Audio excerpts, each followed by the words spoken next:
ప్రియమైన వర్లారా, ప్రభువైన యేసుక్రీస్తు నామములో అందరికీ వందనాలు. మరి ఈ దినము మన యొక్క బైబిల్ వాక్య ధ్యానము కొరకై అపోస్తలుడైన పౌలు కొరింథీయులకు రాసిన మొదటి పత్రిక 15వ అధ్యాయము మరి వచనము 9 చదువుతానండి. 15వ అధ్యాయం 9వ వచనం. ఏలయనగా నేను అపోస్తలులందరిలో తక్కువవాడను, దేవుని సంఘమును హింసించినందున అపోస్తలుడు అనబడుటకు యోగ్యుడను కాను. అపోస్తలుడైన పౌలు రాస్తూ ఏమంటాడంటే, నేను అపోస్తలులందరిలో తక్కువవాడను అంటాడు. కారణం ఏంటంటే దేవుని సంఘాన్ని హింసించినాను కాబట్టి నేను ఈ దినము మరి దేవుని వాక్యం ప్రకటిస్తూ ఉన్నప్పటికీ, సువార్త కొరకై ప్రయాసపడుతున్నప్పటికీ కూడాను, సువార్త కొరకై మరి నేను సంపూర్ణంగా వినియోగించబడుచున్నప్పటికి కూడాను విషయం ఏంటంటే మరి నేను తక్కువ వాడను, నేను యోగ్యుడను కాను. అంటే he's expressing his feeling his unworthiness. ఇక్కడ ఒక గొప్ప మరి కార్యం మనకు బయలుపరచబడుతున్నది. కాబట్టి అపోస్తలుడైన పౌలు ద్వారా మనం నేర్చుకోవాల్సిన కార్యం ఏంటంటే, మనము ఏ స్థితిలో ఉన్నప్పటికి కూడాను మరి మనము అయోగ్యులము అనేటువంటి కార్యాన్ని, అన్వర్దీనెస్, మనకు అయోగ్యతను మనం గుర్తించాలి మన జీవితంలో.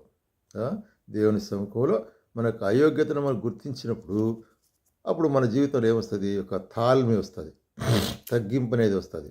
కాబట్టి ఎప్పుడైతే తగ్గింపు అనేది వస్తుందో అప్పుడు దేవుడు మనలను హెచ్చించబడుకుంటున్నాడు. కాబట్టి ప్రియమైన సోదర సోదరి, మన యొక్క ఆత్మీయ జీవితంలో తగ్గింపు అనేటువంటి అతిశయం ఉండకూడదు, ఆత్మీయ అతిశయం ఉండకూడదు. మరి అపోస్తలుడైన పౌలు చూస్తే, ఇన్ని నేను గొప్ప కార్యాలు చేస్తుంటున్నాను, మరి ఇంత పరిచయం చేస్తుంటున్నాను, ఇన్ని పత్రికలు నేను రాశాను, మరి నేను గొప్పవారిని అపోస్తలులందరికంటే, మరి పేతురు కంటే, యోహాను కంటే చెప్పుకోవచ్చు. కారణం ఏంటంటే ఆయన ఎక్కువ పత్రికలు రాశాను. అయినప్పటికీ కూడా ఏమంటాడు?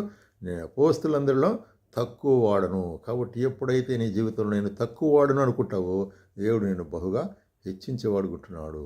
మరి కారణాలు మనం చూసినట్లయితే అనేక భక్తులు మరి కొన్ని ఉదాహరణలు మనం చూస్తాం. ఎవరెవరు ఆ విధంగా తాము తగ్గించుకునింటున్నారు అనేటువంటి కార్యాన్ని చూడండి. మొట్టమొదటిగా మత్తయి సువార్త 3వ అధ్యాయానికి వచ్చినట్లయితే, మత్తయి సువార్త 3వ అధ్యాయంలో 11వ వచనం. మత్తయి సువార్త 3వ అధ్యాయము 11వ వచనంలో ఏమంటున్నాడు? ఇక్కడ బాప్తిసం ఇచ్చే యోహాను గురించినట్టు కార్యం చెప్తుంటున్నాం. 11వ వచనంలో, మారు మనసు నిమిత్తము నేను నీళ్ళలో మీకు బాప్తిసం ఇస్తున్నాను, అయితే నా వెనుక వచ్చున్నవాడు నాకంటే శక్తివంతుడు, ఆయన చెప్పులు మోయటకైనను నేను పాత్రుడను కాను. ఆయన చెప్పులు మోయటకైనను నేను పాత్రుడను కాను. ఎంత దీనత్వం చూడండి. బాప్తిసం ఇచ్చే యోహాను మరి యేసు ప్రభువుకు ముందుగా పంపుచున్నట్టు దూతగా చెప్పబడుతున్నది. అయినప్పటికీ కూడా ఏమంటాడంటే, మరి నా వెనుక వచ్చువాడు, నేను నీళ్ళలో బాప్తిసం ఇస్తున్నాను, నా వెనుక వచ్చేవాడు మరి నాకంటే శక్తివంతుడు. కాబట్టి యేసుక్రీస్తు ప్రభువును ఎంతగా హెచ్చిస్తున్నాడంటే, ఆయన చెప్పులు మోయటకైనా నేను పాత్రుడు కాను కదా. ఈ లోకంలో ఒకవేళ సాధారణంగా మనం అన్నట్లయితే ఆయన చెప్పులు మోయటకైనా నేను ఇప్పుడు అంత దీనత్వముగా మనం తగ్గించుకోలేము కదా.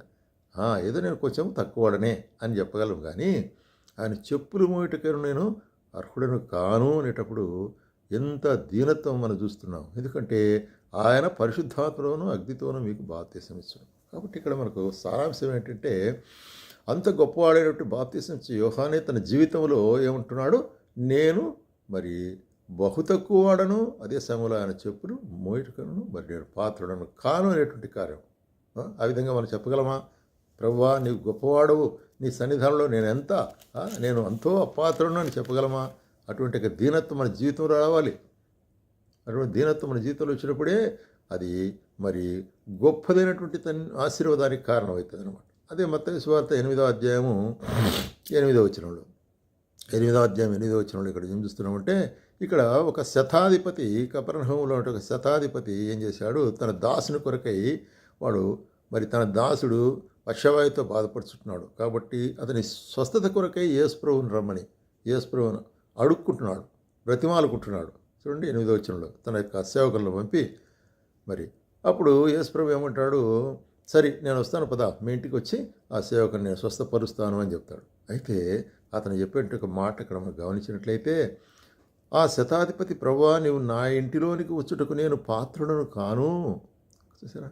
నా ఇంటిలోనికి వచ్చేదానికి నేను పాత్రుడను కాను ప్రభువా, నీవు మాట మాత్రం సెలవిమ్ము, అప్పుడు నా దాసుడు స్వస్థపరచబడును. కాబట్టి ప్రభువా, నీ మాటలో శక్తి ఉందని నాకు తెలుసు. కాబట్టి మాట మాత్రం సెలవిచ్చినట్టు చాలు. నా ఇంటికి వచ్చి నువ్వు స్వస్థపరచాలంటున్నటువంటి నేను అర్హుని కాను ప్రభువా. ఎంత దీనత్వం! మనము మరి బాప్తిస్మ యోహానులో చూసాము, అపోస్తలుడైన పౌలు గురించి చూసాము. ఇక్కడ ఒక శతాధిపతి, అన్యుడు, యూదుడు కాదు, అన్యుడు. చూస్తా, ఈ కనుడైన శతాధిపతి తన సేవకుని కొరకు మరి యేసుప్రభు దగ్గరికి మనుషులు పంపించినాడు. అయితే యేసుప్రభువే నేనే నీటికి వస్తానంటే, అయ్యా నేను అనర్హుడిని, నేను అపాత్రుని ప్రభువా అంటున్నాడు. అంటే అప్పుడు యేసుప్రభు చూసి ఏమంటున్నాడు చూడండి, ఇక్కడ చూసి యేసు ఈ మాట విని ఆశ్చర్యపడి తన వెంట వస్తున్న వారిని చూసి, ఇశ్రాయేల్లో ఇంకా నేను ఇంత విశ్వాసం అన్నట్టు చూడలేదను, ఇంత విశ్వాసము, ద గ్రేట్ ఫెయిత్, ఇంత విశ్వాసము. కాబట్టి నీవు రావాల్సిన, నేను వచ్చేదానికి నేను అర్హుని కాదు. అదే సమయంలో మాట మాత్రం సెలవిస్తే చాలా స్వస్థపడు. ప్రియమైన సోదరి, ఎంత మరి విశ్వాస పరిమాణాన్ని గురించి ఇక్కడ చెప్పాడు. నేను ఇంత విశ్వాసం ఉన్నట్లు చూడలేదంటాడు. So he had got so great faith. కాబట్టి ఆయన ప్రభువేదాన్ని మెచ్చుకున్నట్లు మనం చూస్తున్నాం. అట్లాగే మరి మనము మత్తయి సువార్త 25వ అధ్యాయంలో చూస్తాము. మత్తయి సువార్త 25వ అధ్యాయము 25వ అధ్యాయము 37వ వచనంలో మనం గమనించినట్లయితే, మత్తయి సువార్త 25వ అధ్యాయము 37వ వచనం ఏముంటుంది ఇక్కడ చూడండి. రైట్. అందుకు నీతిమంతులు, ప్రభువా, ఎప్పుడు నీవు ఆకలి కొనగా ఉండొట్టు చూచి నీకు ఆహారం ఇచ్చితిమి, దప్పిగొన్నట్టు చూచి ఉండొట్టు చూచి నీకు ఎప్పుడు దాహం తీర్చితిమి, ఎప్పుడు పరదేశం ఉండొట్టు చూచి నిన్ను చేర్చుకుంటేమి, దిగంబరి ఉండొట్టు చూచి బట్టలు ఇచ్చితిమి, ఎప్పుడు రోగి ఉండొట్టు చూచి నేను చెరసాలలో ఉంటే నేను ఎదుకు వచ్చితిమి అని అడిగాడు. ఈ సందర్భం మనం గమనించినట్లయితే యేసు ప్రభువు ఏమంటున్నాడంటే, ఆయన తన మహిమతో మనుష్య కుమారుడు వచ్చినప్పుడు పరిశుద్ధ దూతలతో కూడా జరిగేటువంటి విషయాన్ని గురించి చెప్తున్నాడు. అప్పుడు ఒకవైపు కుడివైపున కొంతమంది, ఎడమవైపున కొంతమంది ఉంటున్నారు. మరి కుడివైపున్న వారిని చూచి అక్కడేమంటున్నారు, తండ్రి చేత ఆశీర్వదించబడిన వారులారా అంటున్నాడు. కాబట్టి పుట్టినది మొదలుకొని మీ కొరకు ఏం సిద్ధపరచబడినది? మరి రాజ్యం సిద్ధపరచబడింది. ఎందుకు అని అంటే, మీరు నేను ఆకలిగా ఉండగా ఆహారం ఇచ్చినారు, దప్పికున్నప్పుడు దాహం ఇచ్చినారు, నాకు బట్టలు ఇచ్చినారు, నాకు అన్ని రకములుగా సాయం చేసినారు. అప్పుడు వీళ్ళు అంటున్నారు, ప్రభువా, మేము ఎప్పుడు చేసినాం ప్రభువా? మేము చేసినట్టు లేదే, మాకు తెలియలేదే, మీకు మేము ఎప్పుడు చేసినాం ప్రభువా అని అడిగినప్పుడు, అందుకు రాజు, మిక్కిలి అల్పులైన సహోదరులు ఒకరికి మీరు చేసిరు గనుక నాకు చేస్తానని నిశ్చయంగా మీతో చెప్పుచున్నాను. కాబట్టి ఇంత మరి దేవుని కొరకే కార్యం చేసి కూడా మేమేం చేసినాం ప్రభువా అంటున్నాం. అంటే మనం చేసినట్టు కార్యం ఒకవేళ మనకు తెలియపోయినప్పుడు కూడా మన యొక్క ప్రతి కార్యాన్ని, ప్రతి మంచి పనిని యేసుక్రీస్తు నామములో ఆయన మనకు గమనించేవాడుకుంటున్నాడు అనే కార్యాన్ని ప్రియుడా జ్ఞాపం చేసుకోవాలి. కాబట్టి నీవు ఏ కార్యం చేసినప్పటికీ కూడా ప్రేమతో, ఆయన మీద కృపతో మనం చేసినప్పుడు అది నీ లెక్కలేనికి వస్తుంది. ప్రభువే మెచ్చుకుంటాడు అది నాన్న.